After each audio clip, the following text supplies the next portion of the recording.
Asherlo. It's a big rent. Jesus, hold on. Are we back? Owen, are we back? Huh? What? I think we're back. After we made such a very noted and obvious season 2 finale. Yeah, it was a big one. It's a big one. Yeah, it's a big one. I think it'll Kinda stay in massive. our minds and hearts for a while. We said some controversial things. Yeah. I hear they actually maybe deleted the episode because it's so controversial. Yeah, we were censored. Yeah. I mean, it's just terrible. No, folks. Welcome back to Sure to Be Grand, podcast about two Irish Egypts giving you their opinions on, there's Egypt opinions on movies and life and whatever else we talk about, really, isn't it? Owen is having a coughing fit right now. He can't respond to me.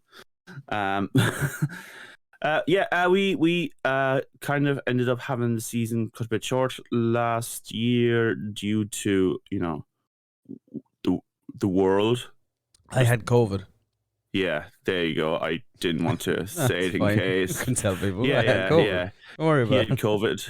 Yeah, I had COVID for the entirety of Christmas, and it was the most Yeah. miserable time of my life. Yeah, you couldn't even go home. Nope. I was isolating for all of Christmas and New Year's. Yeah. So that was fun. So just to go retroactively back in time, and I had a massive fucking fit on this podcast about people who were just fucking messing with the COVID bullshit and not giving a shit about other people. Go fuck yourself again. This is what you cause. This is the worst thing that's happened. We had to stop. Yeah. The true losers in the COVID pandemic has been us, who didn't get to make a single episode of a podcast. Yeah. I think you'll find it was like 2, maybe 3 even. We had things on schedule. But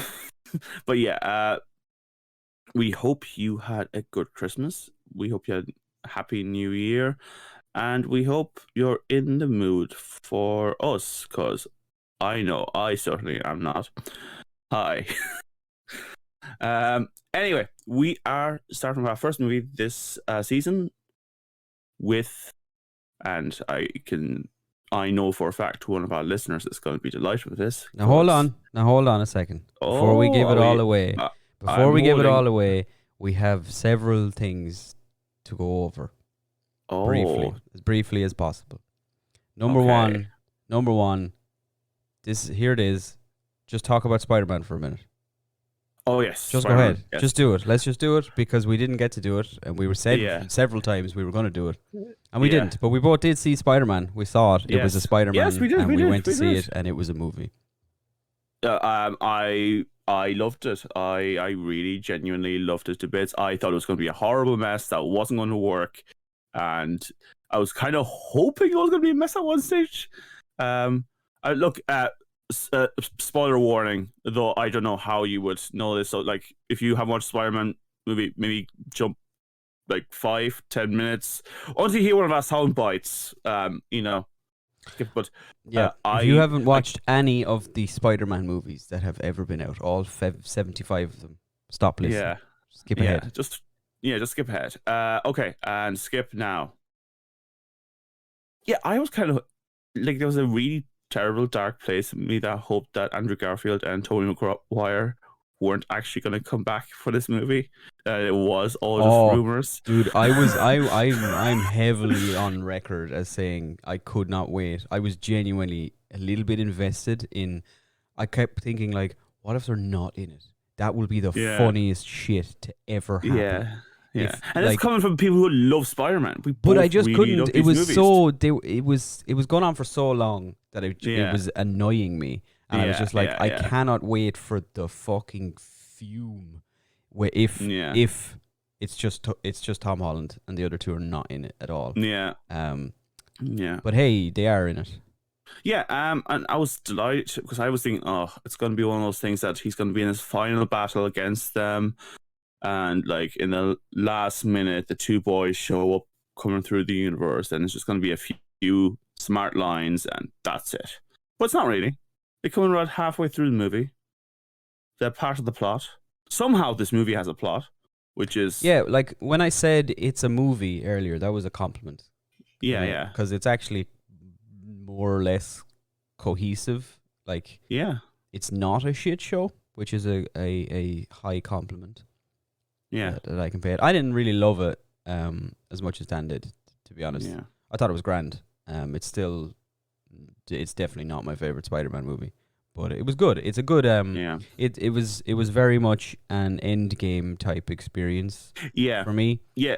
In that, like, when I went to see it, so in the movie or in the cinema watching it, I was obviously like, oh my god, this is so fucking cool. Oh my god, look. Oh my god, Tobey Maguire's here. Oh my god, Andrew Garfield's here. Oh my god, there's things happening. Oh my god, they're referencing things that I've already seen. I'm smiling right now, you just know what I mean? thinking about like, it's that kind of experience. Yeah. But it's not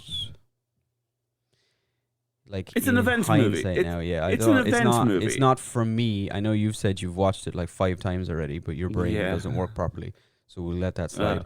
I don't. You do not got to talk about brains working properly or not. I will. I don't know. I don't. You think like it's Wordle. Yeah, Wordle is amazing and has taken over my life. I'm going to talk about Wordle for a while next. Okay. Anybody wants some hints, tips, top Wordle tips of the day? Be careful. Be careful out there, people. There's a bot on Twitter now that somebody has set up. Some jackass who hates happiness has set up a bot that auto-replies to people who post their Wordle scores with tomorrow's word. How does it know? Is it like an algorithm? The words are... The guy who invented it has input the next, 500 words in advance. It's just an automated thing. He doesn't do it every day. He just set it up and the site just works. So somebody has, I guess, hacked Wordle. And now they post it as replies to people because they're fucking arseholes and people won't let people be happy. So Spider-Man, I don't know. For me, I liked it, but it's not. I don't think it's a movie I'm going to really go back to in the same way that I have done with previous Spider-Man movies. I will, obviously, at some point, but it's, I think it's an event movie. No, like I said, I've gone back and watched it a whole bunch of times. I think I just love these characters returning, and not like William Dafoe is so. Oh, he's the best thing in the movie. He's head and shoulders above everybody else in the whole thing. Yeah, everyone else does a really good performance as well. By the way, no one's doing a bad job. No, not everybody else. Andrew Garfield is very, very good. Yeah, Tobey Maguire's not. Tobey Maguire just kind of showed up. He's there, you know what I mean? I feel like they had to CG out his cup of coffee. Do you know what I mean? He's not. He puts the suit on at one point, and clearly he is not built to wear the suit anymore. He hasn't. Do you know what I mean? Can't believe Owen's body shaming. He's very flat. But no, I mean, come on, the fucking. He's like in his 40s, man. Sandman and the Lizard and all that crap don't need to be in it. So just get rid of him. And Jamie Foxx is abysmal. He's terrible, as he always is. He's really bad, and nothing they did improved Electro at all. You're not a fan of Jamie Foxx? No. I mean, in this role, I like Jamie Foxx in general. I meant he's always been. Jamie Foxx, always. No. What the? He's always been bad in this. His Electro in Amazing Spider-Man 2 was terrible, and this somehow might be worse. I don't know. No, it's bad. Disagree. The Lizard doesn't need to be there. Sandman is pointless. There's lots of. It's not perfect, okay, but Willem Dafoe is incredible. Yeah, he's the best. And Doc Ock is great too. I like Doc Ock. Doc Ock, I think Doc Ock, Alfred Molina is good in it, and I like Doc Ock. I felt he was missing something. There was a moment that I thought he should have had with. Yeah. I don't think he had his moment. Yeah, that was the thing. A big Doc Ock moment. There should have been. He was missing something. But Willem Dafoe is probably, I think, maybe the most menacing villain the MCU has ever seen. He's incredible. And also the best fucking fight. Vicious. He beats the shit. The one thing I was thinking about is Tom Holland's Spider-Man, I would say, has been shown I think he's been like he's stronger than the other two, right?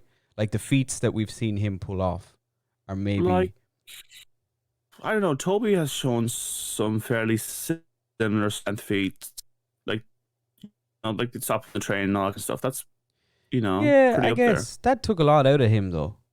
Like Tobey Maguire, we've seen Yeah, but remember, he's caught a car with one yeah. hand and just holds it up. Like he's You that's the mean thing. Tom Holland? Or Tom Holland, sorry. Yeah, that Yeah, what did I say? Sorry, jeez, brain. Toby Maguire. They're all the same. I don't know. It was just I was interesting to me. I guess I wasn't expecting Green Goblin from the Tobey Maguire movies to be on par, like strength-wise, to be able to just beat the living shit out of Tom Holland Spider-Man for some reason. I was just like, whoa, this dude. Because we've seen Toby doing different strength things. Like, I think it's just like Spider-Man's about as powerful as he needs to be at any given time. I never thought oh yeah, Tom Holland's way strong. Never even crossed my mind. Yeah, I think I will say the best thing about No Way Home for me is where it leaves Tom Holland Spider-Man at the end of the movie, to be honest. Yeah. Because it's like... well, he's not anymore, as some people have baptized him, Iron Kid. Baby Iron Man. Yeah, Baby well, that's Iron Man. a big problem that a lot of people seemed to have with Tom Holland. Yeah, that came out of nowhere to me, by the way. It's people just... like say, okay. But that, like, he's not poor, basically. They're all like, well, Aunt May works for a fucking big charity and she's got money and he like basically gets everything he's ever wanted. He has an apartment. He doesn't struggle for money. Iron Man just gives him all his suits and he has like inherited wealth and shit. And that's not Spider-Man. Well, now he's poor. He gets to go on really great school trips for fuck all. But now he's poor and he is living in squalid apartment that in New York and nobody knows who he is. So except until the next movie, when everybody who needs to know who he is will remember who he is. Okay. Yeah, that was still a thing, wasn't it? It's like, okay, but they know Spider-Man. So does Happy remember all the things that Spider-Man has done? Yeah.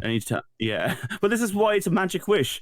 That's like, I think the director basically said it was like, there's a reason why we made it a magic wish spell at the end of it. Like, you don't think about it too much. It's magic. Just shut up. It's a Spider-Man movie. Yeah. Like, who cares? MJ will conveniently remember him in the next movie if the plot requires her to know who Peter Parker is. Like I thought they were going to do it towards the end of it. I thought they were going to do that like rom-com ending type thing where they just end on a cut of her like kind of like as he walks out she goes wait, and like turns towards the door or something and they just cut to black. Or even her looking out at him and just kind of watching him puzzle being like on her. Or she like turned to like the best friend and be like, do you know that guy? Yeah. Seems familiar or like something along those lines, but they didn't. But it will happen in the next one, so I wouldn't worry about it too much. Suit change at the very end as well. I don't know. It like again, I've only seen it once, and in the shots that it's in, it was very hard to see. I didn't get a proper good look at it. It basically seems brighter. Yeah, it's definitely more colorful. To me, it looked like it was a combination of the other two suits, Garfield, like Toby and Toby, Andrew. So which is nice idea. Yeah, which is it's a. I love the comedy in this movie. Between the Spider-Man and all that, it was all done really well. I thought it was so funny. I really did genuinely have a great time, comedic wise. It's like, you're not a bad Spider-Man. You're an amazing Spider-Man. Oh, I hated that scene. Oh, that was over. No joy in that was kind of heart. I don't know. That was Jesus where that was a little Christ. bit over the top for me. No, I tell you a joke that didn't land with me really. Was Andrew Garfield apologizing to Electro for not being black. Yeah, that felt weird to me. I was like, wait, what did he just say? No, this was like, we better get a reference in there. I think that's it. No, I get it. It was supposed. It wasn't. It was. Yeah, it was good overall. I liked it, but I wasn't like blown away by it or anything. Yeah, I mean, Into Spider-Verse is still the best Spider-Man movie. Yeah, sure, you can have that opinion. Yeah, it's correct too. Okay. All right, cool. All right, is there anything else you want to talk about? Unless you have anything you want to bring up at this particular moment of time before we dive into this week's spectacular Ultimate Fashion movie, but no, I just figured we said we were going to do Spider-Man a lot, so we didn't. Yeah. You saw The Matrix, you liked it. I have no intention of ever watching it. There you go. Okay, I don't know why you feel that strongly about it, but cool. Because we said we were going to do The Matrix as well. No. Why are you so strongly about not watching it ever? Oh, I don't know. Everything I've seen about it makes me. I'm like 95% sure I'll hate it when I watch it. Oh yeah, no, you would. Want to watch it. You shouldn't hate it, but yes, you would. I'm very dictatorial about what you can like and not like today. Yeah. I mean, like my shit, man. I didn't even say anything bad about Into the Spider-Verse. Yeah. Okay, yeah. Well, look, I love The Matrix Resurrection. I understand it's not what people expected, but I'd be disappointed if The Matrix did anything that was expected, especially as a kind of return to the franchise. I'm not going to go into it because there's no point having a conversation with someone who hasn't, watched it. But yeah, no, very much enjoyed Resurrection. I disagree completely. Like I said this before, Resurrection is really not like a Matrix movie, but also like the most Matrix movie. I think that's the best way I can describe it. But yeah, I enjoyed it heavily. And I recommend people to watch it and have an open mind about it. And yeah, that's it. Okay, folks. Goodbye, everyone. See you later. That's all we were going to do today, wasn't it? Right? Yeah, that's it. Yeah. I will say, Owen and I are quite tired. We're doing this early in the morning on Owen's day off, and we wish, in a way, that was it. We'll wait. We'll get it go. We'll get the juices flowing. We'll wake up. Yeah. Okay.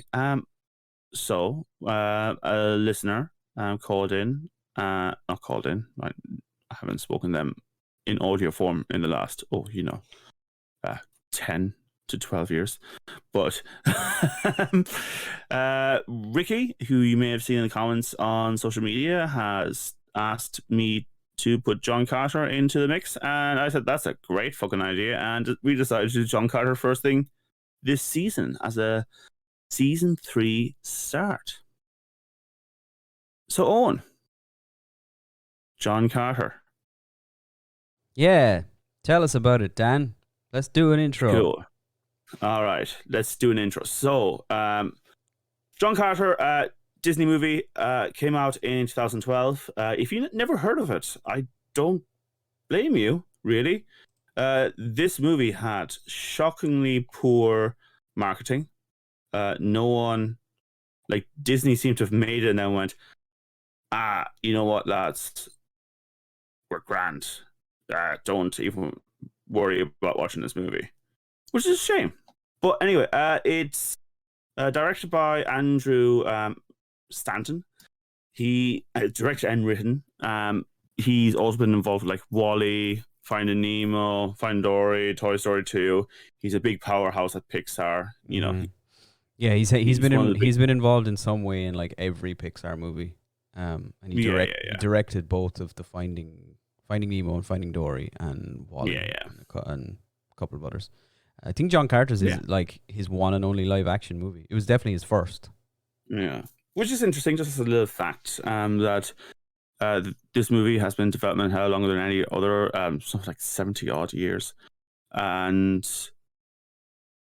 Yeah, this was when Disney bought this originally, literally like as the original like comic book series came out. It was a comic book series, was it, or was it like a novel series? It was. So in those days, books were released as serials in magazines. Right, yeah. So it originally came out as a bunch of serials, and then it was collected and made into a novel for the first one.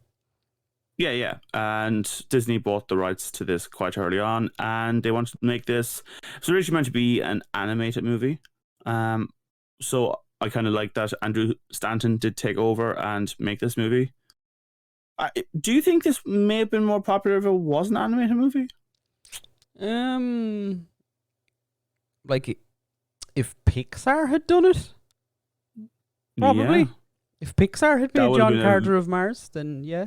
Yeah. That would have been different to what we got, definitely. It would have been a weird Pixar movie. Not really a Pixar movie, but more of a DreamWorks movie, isn't it? Yeah, it's definitely not a Pixar movie, but it would have been very weird to see Pixar try and make this, to be honest. I don't know what we would have gotten there, but that would have been fun. Yeah, absolutely. I mean, I can really see some of the scenes being done like in the Pixar style in my head, but that's besides the point. Acting talent, we have Taylor Kitsch, who plays John Carter. You may have seen him in like X-Men Origins and Battleship and Friday Night Lights. The man hasn't had an overwhelming. I have in fact seen him in all of those things that you have mentioned. Yeah. Does he stick out to you? No, he's not a very good actor. No, he's not really. He's fine. Pretty boy. Yeah, he's good. Yeah. And then Lynn Collins, who plays the Princess of Mars. And she was also actually in X-Men Origins Wolverine. She was, as you mentioned, Kayla Silverfox, who is Wolverine's wife. I think they're married. I don't know. Wolverine lives in a cabin with her. She's she's the girl, and she dies. I think Sabretooth kills her or something, if I remember correctly. She dies. She definitely dies. I know that much. She has something going on with the moon. I don't know. But doesn't she also come back or something? I don't know. I don't really care. Yeah. She's in it anyway. That's who she is. She's in X-Men Origins Wolverine, all right? Yeah. She was also in the number 3 and an adaptation of The Merchant of Venice. She was Portia in it, if you know anything about The Merchant of Venice, which I so very clearly do, of course. Oh, no, it wasn't it wasn't in our junior cert curriculum. We did Romeo and Juliet, so I don't know. Or even cert. No, I think the year behind us in school did The Merchant of Venice for their junior cert. We did R&J. Yeah, and then we had King Lear for the Leaving cert. Yeah, baby. Yeah. But yeah, then we also have like William Dafoe, who plays Taras Tarkas, who's like a tribal leader of the Green Martians, or a joke we might get to later on that Owen will explain, and it's definitely culturally sensitive. Yes. And yeah, we have Samantha Morton as Sola, and Mark Strong comes as a sort of weird villain person. I'm still not exactly sure who those people are. Just those lads in those wrinkly gowns, looking at people on Mars, going, "Yes, this is what we want." Dominic West is in this. Bryan Cranston's in this. Your favorite actor of all time, Daryl Sabara from Spy Kids, is in this. Oh yeah. Meghan Trainor's husband. Sure, I don't know. They're married and they do weird sex things. You know what? I'm not going to touch that. Sure. We're gonna move on. Yeah, you can look it up later. Okay. It's fine. I probably won't. I probably don't want to do that, do I? Anyway, so John Carter is about a man. He's a Civil War veteran, and he pops over to Mars. And this is where we'll start our little review. I mean, what the hell is going on? So very much like The Last Samurai, John Carter is one of those legendary warriors of a war that he's probably not too proud of, the Civil War this time, and he's just trying to buy some beans in a shop from that guy from the 70s show, Bob. If you Neighbor Bob, yeah, Neighbor Bob. Bob. He doesn't have a foot up his ass, you know. He's about to, and he said, "No, I'm not gonna give you any beans." And he says, "Hey, I got some legal tender which allows me to buy beans and also pay back everything I own you." He went, "No," which is, a weird stance for a shopkeeper to make. But anyway, big fight happens. Then some soldiers come in and says, "Hey, yeah, dude, we need you." and he's like, nah. And they knock him out. He's put in prison. He breaks out, runs off, gets into a cave. There's a big shootout, and he gets teleported to Mars. Yes, yeah. He's searching for a cave of gold. Yes. That's his shtick. And he's found it, really. But, yeah.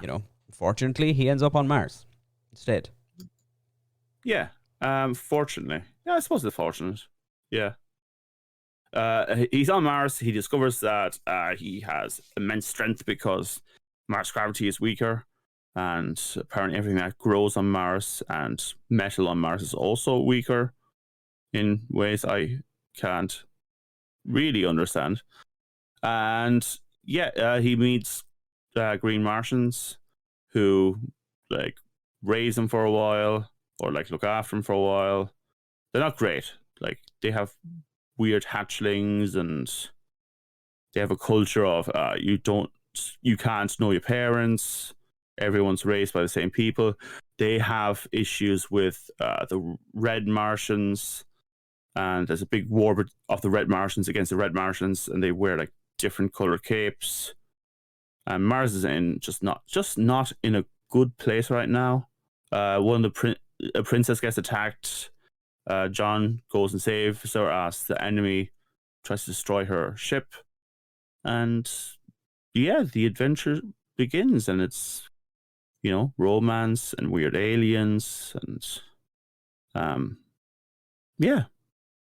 John saves the day and blah blah blah. Blah blah blah, indeed.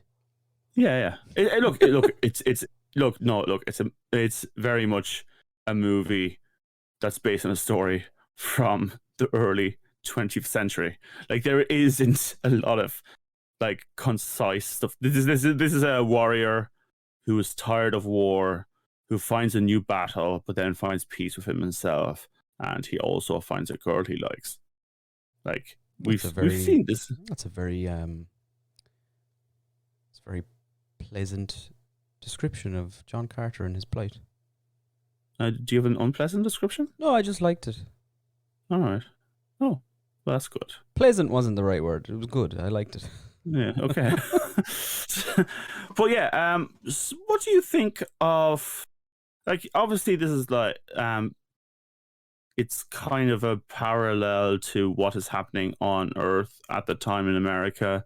About natives having to fight people from Europe or ethnically European people and survive, and it's that whole battle between civilization and the wild man. I should say I have quotation marks out because, as history has proven, that's a bunch of crock. Yeah, so I mean, I think that's the reading of it. I don't think the movie ever like really gets into those themes or anything. Like it's there on the surface. Like that's how you could look at it and go, oh yeah. So because of when this was written, that's probably what he was doing. But the movie doesn't ever really be like.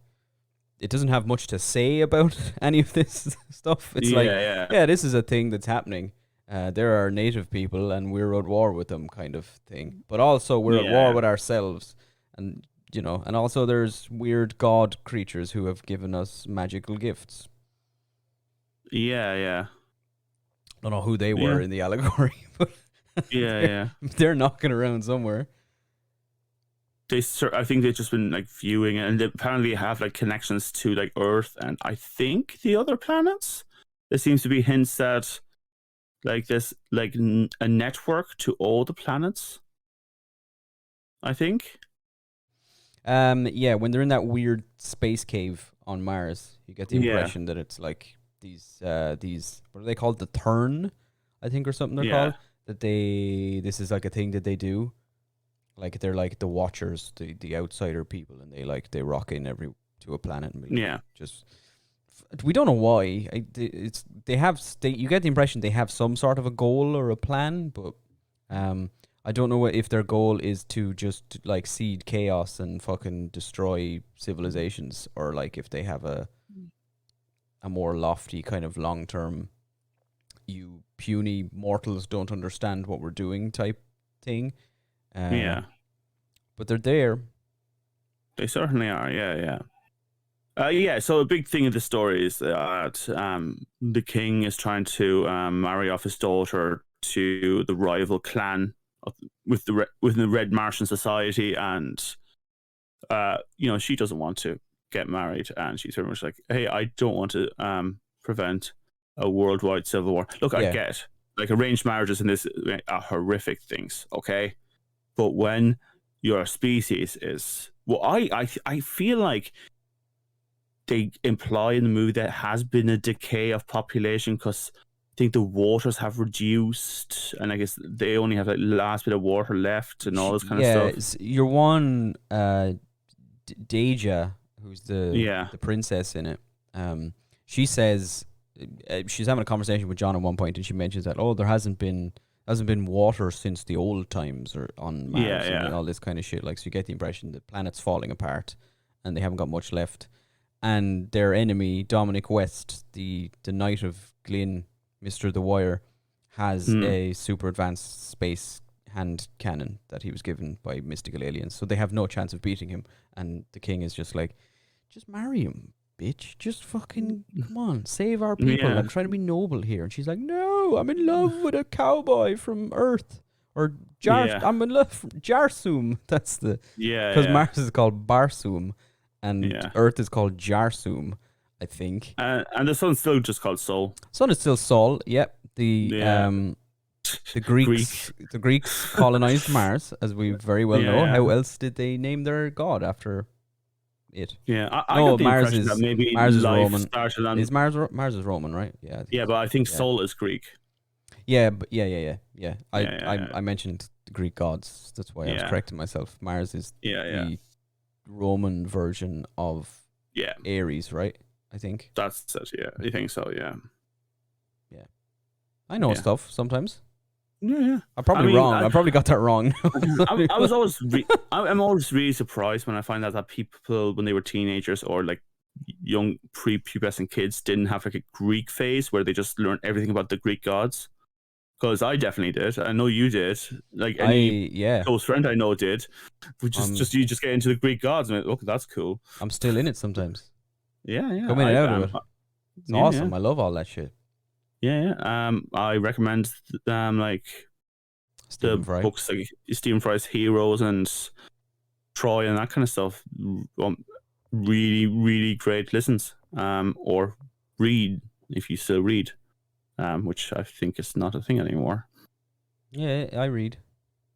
Yeah, but you also didn't love Into the Spider-Verse, so how can we trust you? Put this slander on me, right? Okay, I've taken a lot of positions on this show, but I'm not going against Into the Spider-Verse, all right? It's a great movie. Yeah, it just makes you sick watching it. It does. Honestly, in parts it does. I do find the animation and the different frame rates tough to look at sometimes, but I got over it. Yeah. Willem Dafoe, who I always call him William Dafoe, though that's not his name. William. William Dafoe.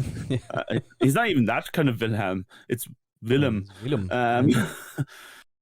But yeah, he's in this. He plays the Green Martian. One of the Green Martian leaders, I suppose. Tarkov. Yeah. Or at least the most respected one, I think, within the Green Martians. Yeah, they have like a barbarian type of culture where like the strongest is leader sort of thing. So I guess he's the current like I beat the shit out of a bunch of other people and now I'm on top kind of thing. Yeah. But he also has a secret relationship with his daughter that he's not supposed to know. Yeah, Sola. So what we find Sola and like John Carter gets thrown into a heap with the hatchlings, which are like they lay eggs and bring off to a place to like get hatched, and then they go and collect him and just tie to the side of their horses. Oh, not horses, but where they have, and bring it back and they just throw it in a heap and say, "Hey lads, fight over some babies there if you like it." And Sulla apparently is really shite at the baby fight and has like what looks like, about 100 marks on her body. Apparently, you get a mark every time you don't get a baby. And she's like, if she gets another mark, like, it's over. She's going to be killed, I think. Killed. Is that how that works? It's implied she'll be killed and eaten, maybe, but maybe just banished. Yeah. It's not really. It's not clear. But she's yeah. Tars is basically like Yeah. she's dead if she gets another mark against her. Yeah. And Tars is very protective of her, and we discover that Tars is actually her father, which is something we aren't meant to know. But apparently, his wife, or I suppose his like lover, kept an egg separate, and he knows for sure that's his daughter. And we find out, even though Sola is a kind of a quite meek and seen as weak in the clan, she actually has compassion of her father, which makes her a far more powerful person than we are meant to believe. That's kind of the message of that, isn't it? That she has her father's heart. Yeah. She's emotional. Yeah, she's emotional. She's not just about, hey, let's just kill people. She's also just like, hey, no, maybe we shouldn't kill people. That could be a bad thing. Yeah. I mean, that's kind of where it's going with this. That old chestnut. Yeah. Maybe sometimes we shouldn't kill people. Yeah. Maybe we should try it out. Yeah. So Tars gives John Carter as a child to Sola, and he gets thrown into the nursery, gets given some weird drink that makes him speak Martian. Mm-hmm. And yeah, he's all John Cartered up then, and he jumps around and pulls chains out of walls, and he kills a guy. He does kill a guy. Kills one of the Martians in a single blow, and then Tars is like, "Oh my god, he killed a Martian in a single blow. What is this creature? Look at him." And so it's just in the background saying, I maybe shouldn't have killed him. That's bad. Yeah, but then the rest of them are like, whose fault was this? And they blame Sola. And then some weird shit happens, and Tars is like, he shall be Dojat Soldier, my right arms.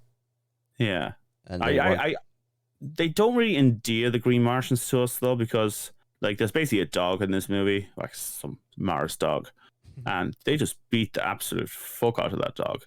And John Carter's like, hey, don't beat the fuck out of dog. Well, that's why he's the hero. Yeah. He doesn't like animal abuse. Yeah, which is, good thing to fair have. play to you, John Carter. The dog is cute. He's part of the ISPCA. Yeah, but that's the thing. I got off on this rattle, reason I did was because I was wanting to ask you, visually wise, do you think it still looks good? It doesn't look bad.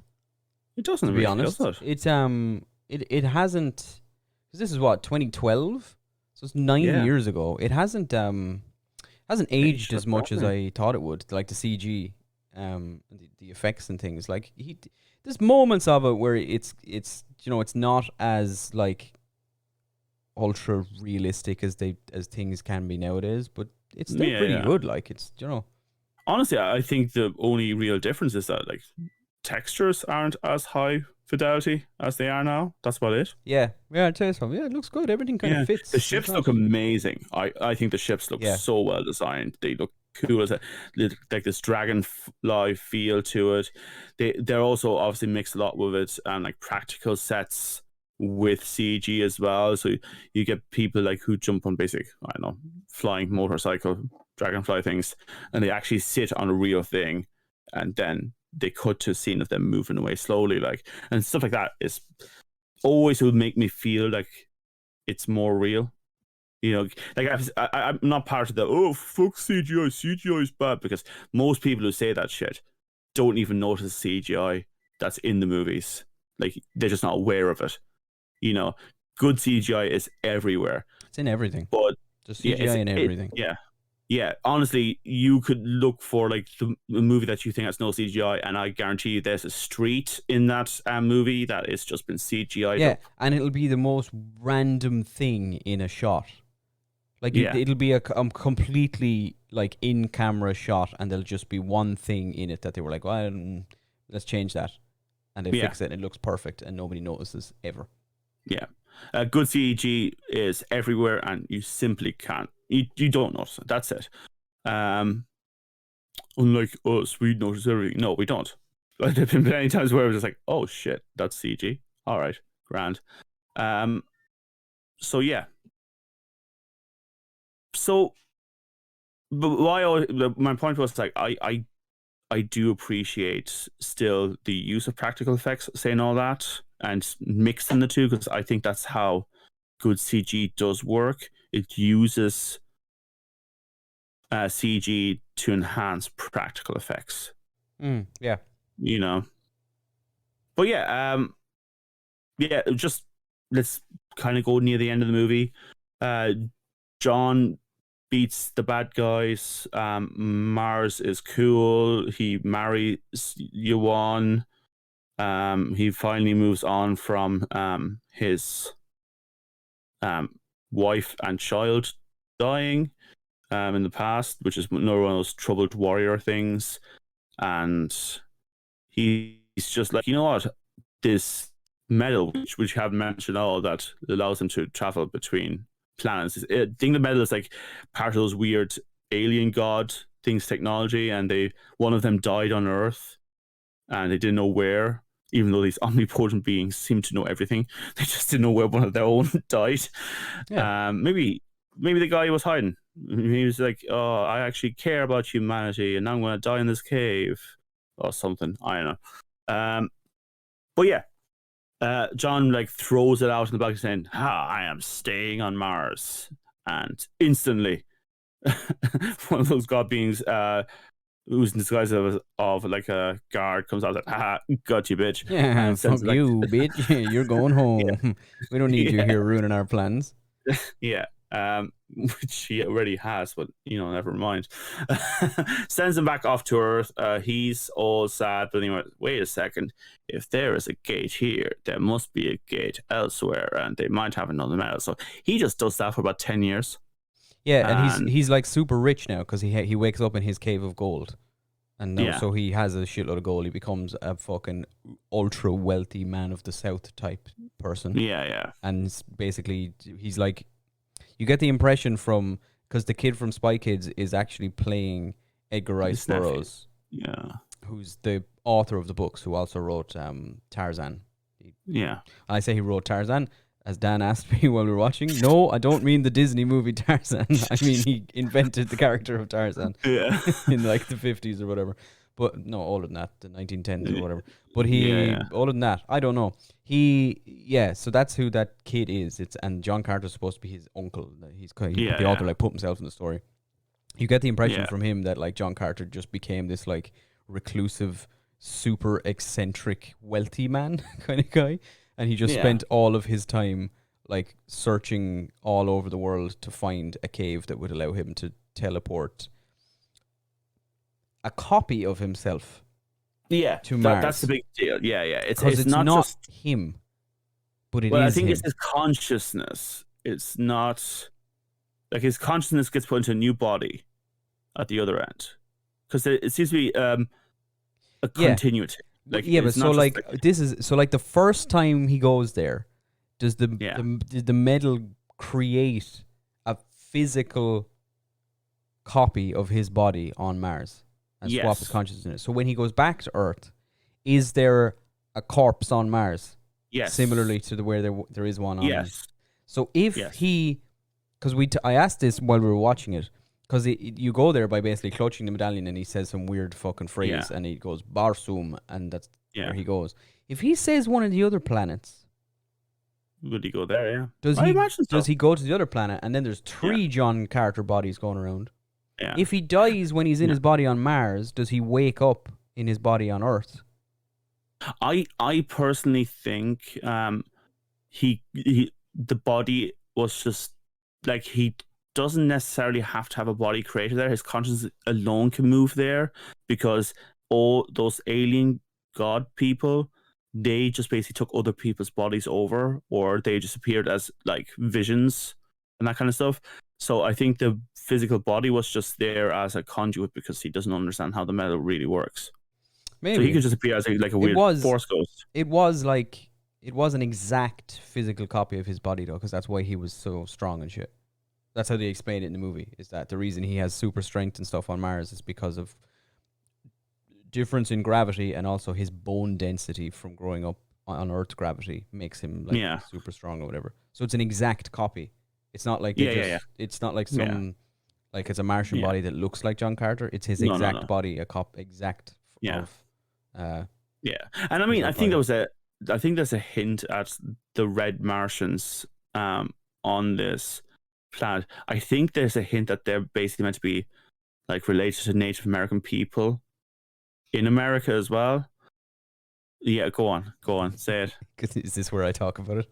Yes, you can say it. Yeah, is this where we bring it up? Okay. Go on. So there, this is. I was talking about making. Will I make this my Jesus moment? Yeah, go on. Okay, we'll do it there. We'll do it to Jesus moment. We'll do it in a bit. Yeah, I'll do it there. Yeah. Okay. Guess what we're doing next? On. Oh, how convenient. Okay, let me play. Let me play the jingle.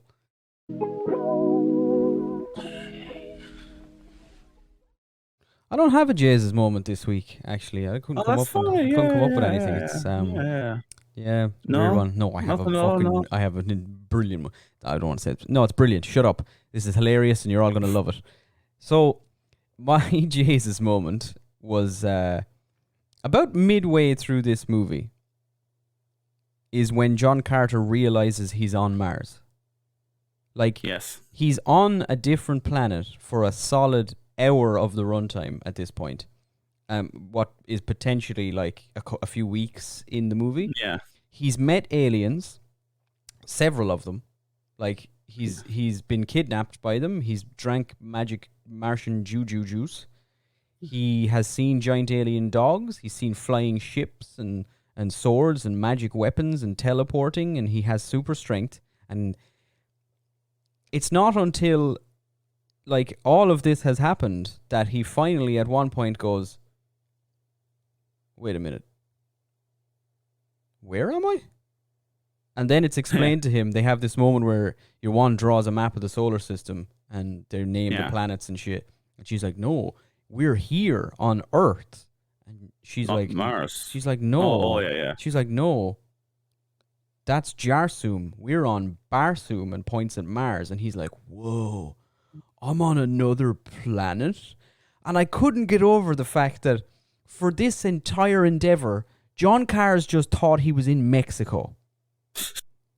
Like, he legit was just, he woke up in a cave of gold and was like, fuck me, I had a bender last night, and walked outside and was like, Jesus, these Mexicans are mad looking. Look at them. I mean, I heard stories, like, but I didn't think they were like 9 foot tall green men with 4 arms. That's wild. Yeah, this is crazy. And horns, and they have the animals here are so different, but it's a desert-y kind of place. I must be in Mexico or southern Arizona or New Mexico or something. That's the only explanation in my brain. Why do I have super strength? Well, the Mexicans must have done some juju magic on me, because that's what they do, right? They're Mexican. Yeah. And then he meets the other girl. He's like, oh, she must be just like a Choctaw Indian or something. Yeah. They dress provocatively, don't they? Yeah. Like, I like try to like put myself in that position, and I was thinking, like, if I experience all the like superpowers and like weird aliens and that kind of stuff, if I was told on Mars, I'd probably be like, I'd be a little like, oh, and I'd be like, you know what, that's a good explanation as any. Yeah, that works better than I'm in Mexico. Yeah, wherever he thinks he is, and then they meet the giant when he fights the giant polar bear thing. White ape. The white ape. Well, yeah, there's an allegory that's on the nose. Yeah, but yeah, I just thought it was hilarious. I spent most of the rest of the movie just laughing at the fact that every time John interacted with Tars, he thought he was talking to a Mexican or a Native American or something. Yeah, it's hilarious to think about. He's such a racist, that John Carter, huh? And he went back to Earth afterwards and told everybody stories about what Mexico was like. And they're just like, and you know what? He probably said this to like people in New York, and like they're like, that's not, like, they're thinking that's not real. Like, but that can't. I haven't met any. Yeah, but he's from the South, So he would have met them. I haven't. Yeah. I'm a New York dandy. I haven't met Mexican people. Yankee even. A Yankee dandy, whatever the fuck. I don't know. But like, it's just funny to think of. It's I liked that. It improved my enjoyment of watching the movie, I think. Very much so. Oh, sorry. That's my alarm. But yes, I suppose my Jesus moment, honestly, it's how they roughhouse the Green Martian kids. Like, they just throw them around the place. There is no sort of like gentleness. The kids are literally just tied to like the side of. I know it's not a big Jesus moment after your racist tirade, but that was not one to me. I kind of liked it because it was like they actually showed a different culture, like that was just different to them. Like they were truly alien people. Yeah, the Green Martians definitely were. Yeah. The others, the humanoids, the human-looking ones are kind of just. They have slight differences in that they don't shake hands. Yeah, at one but point. They still kiss, love each other. Yeah, they still do everything else that humans do. They just live on Mars and dress. Yeah. Well, they dress for the sun, don't they? I mean, kind of. Mars is further away. But it's a desert planet, as the movie has told us. With one. Yeah, but that doesn't make the sun like sunnier. No, yes, sure it does. That's how the desert works, Dan. Right? That's science. Okay. This is actually, we were talking about this in the middle of it. Like if John Carter is from any more modern era of Earth, the story changes completely. Because number one, I think he'd wake up and be like, he'd probably look around and he'd probably be like, wait a minute. He'd look at the sun and see that it's like the moons. It's different in the sky, and he'd see two moons or whatever, and be like, I watched The Martian. Yeah, I know this is. Am I on Mars? Like he'd get it straight away. Yeah. So that whole thing is gone. And then, like, if they lead him to a big river on Mars, he'd probably immediately be like, no, that's not. No. We have curiosity and perseverance. We're up here. They didn't find any rivers. Look, if you squint, you can see him. He's over there. Look, we've been here. We've been on Mars. What are you talking about? There's no rivers over here. We've spent 100 years discussing whether or not there's like ice particles might be present. Like there's no fucking. Just one person saying, no, like one of the people. No, we have seen your curiosity as it was sent here, and it's just one lad with a giant painting following curiosity around. Wherever it's looking, just going, just a big map painting in the background. This is what Mars looks like. Why do we do that? Just to fuck with you. Yeah. Why not? You puny white Martians or blind Martian. He gets something like that. He's like a puny white Martian looking creature. Yeah, anyway. That's what they think he is, and then they think they don't know what he is. At one point, your one asks him if his super strength is a technique that he can teach her, and she's like, "Teach me so I can save my people." He's like, "Shut up, bitch." Well, he doesn't say that, but Yeah, but so I suppose we go to the last part. Wahoo!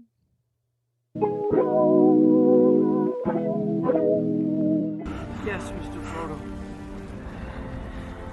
It's over now. It's over now, Mr. Frodo. So this movie has languished in obscurity. I mean, I don't think it's a movie that like it's not heard of. Like people have certainly heard of this movie, but if you asked anyone, they go, "That was the Prince of Persia looking lad and the Mars, yeah." Another great movie. But yeah, basically, it's I think I said this to you before we watched it. I watched this a bunch of times when I was younger. I realize now that it came out 9 years ago, so I was actually 20 when it came out. Honestly, in my head it was like a 2000s. I would have said 2002 or something. Like I thought I was like a kid when it came out, but I was old. I was an adult when it came out. But I watched it, and I watched it a bunch of times, and it's like it's like I compared it to daytime TV movie. Like I don't it's not like I'm super into it, and it's not an amazing movie. But I can just throw it on and it'll just be on while I'm doing shit. And it's similar to like it kind of feels like a sci-fi in the channel, a sci-fi movie with a budget. Yeah, it does a bit. It's just easy to watch. Like it's not, there's a bunch of hot people running around looking hot and like I said, this is a fairly generic story. Yeah, like we've seen the story a million times. Yeah, pretty much. Yeah. But it's not bad. It's fine. It's basically The Last Samurai, the Martian edition. Yeah. It's it's not a. Yeah, I get what you're saying, but yeah. Yeah. So I think it's a good movie. I think it's a good afternoon watching it. It's a shame, I think, that Disney didn't promote it more. Frankly, I mean, I don't want to go on the fuck MCU, because I still enjoy MCU here and there, but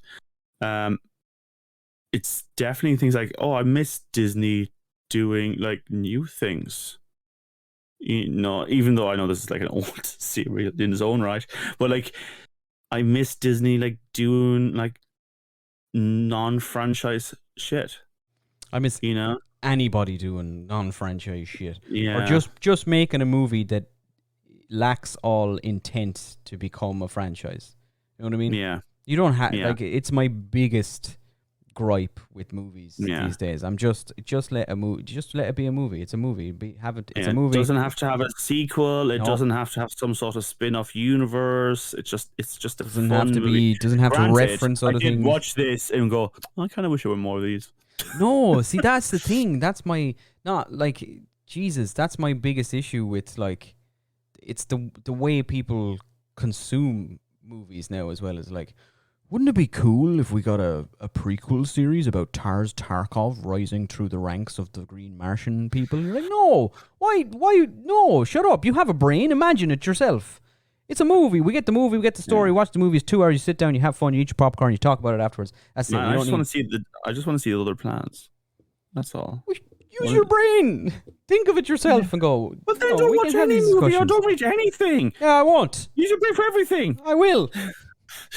Because I say, right, I'm going to watch a movie. And from now on, this show is going to become every week. Dan is going to watch the movie, and I am going to make up the movie in my own head and pretend that I watched it. All right. To be honest, some weeks that's true for either of us. Yeah, it'll be just like the Pirates of the Caribbean episode. Don't worry. Which I watched so many times.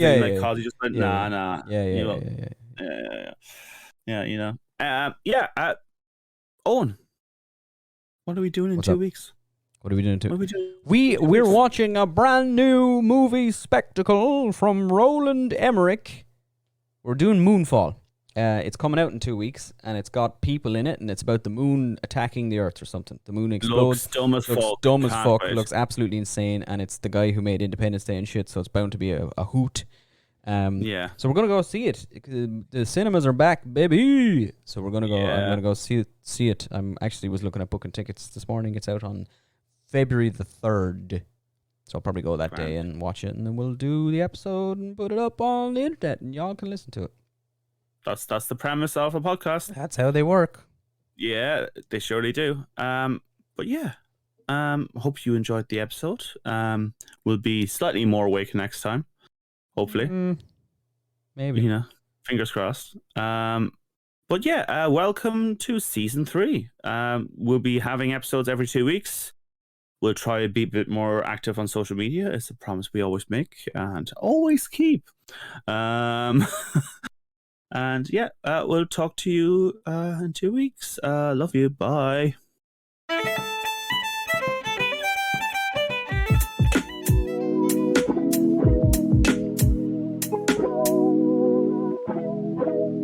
Asherlo.